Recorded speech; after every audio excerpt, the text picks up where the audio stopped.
Welcome to the exhilarating world of pit bike racing, a global phenomenon that has captured the hearts and minds of enthusiasts worldwide.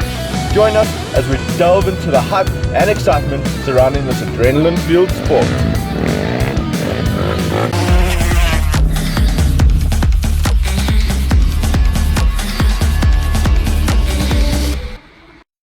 So what is the hype around pit bike racing? And yes, I am referring to grown men all around the world racing modified kids bikes.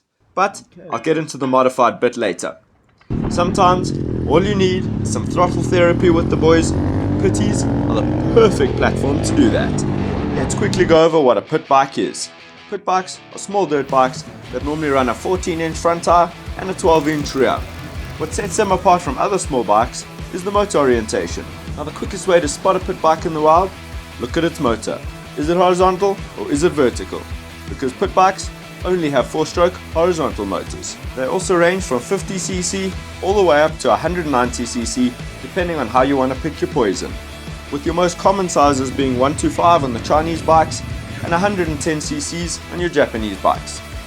So, what's got us hooked on these 8 horsepower machines? Number 1, cost-effective racing. So apart from the obvious fun factor, this sport in my opinion is one of the cheapest forms of motorsport that you can do, which in this economy is exactly what we need. You can pick up a Chinese pitty for under $900 brand new, or if you want to go look in the used market, you can find yourself a deal for even cheaper. The surprisingly small fuel tank will still be plenty for 1 to 2 full track days. That's pretty impressive.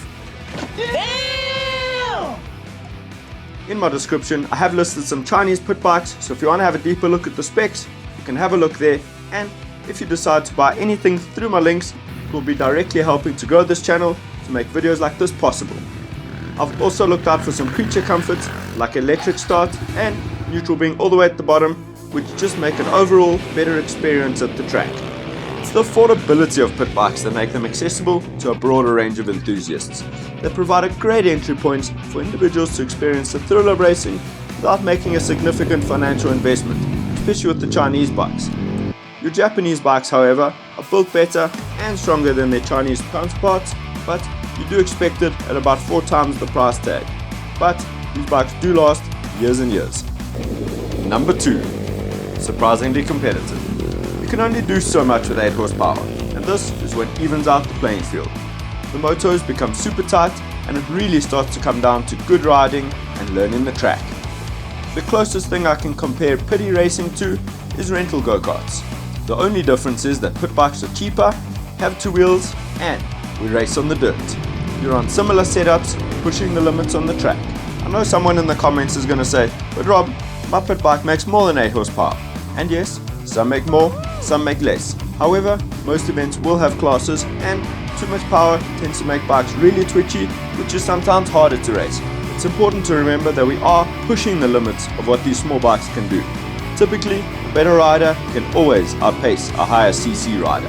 It's pretty common to have a 110 class, a 125 class, and then an unlimited class for anything bigger. So keep that in mind when choosing your own bike. That way, fair is fair, and everyone's just out there bumping elbows. Talking of bumping elbows, pit bike races are known for their fast pace and competitive nature. The tight turns and small track size often results in close quarter racing, intense battles for positions, and exciting overtakes.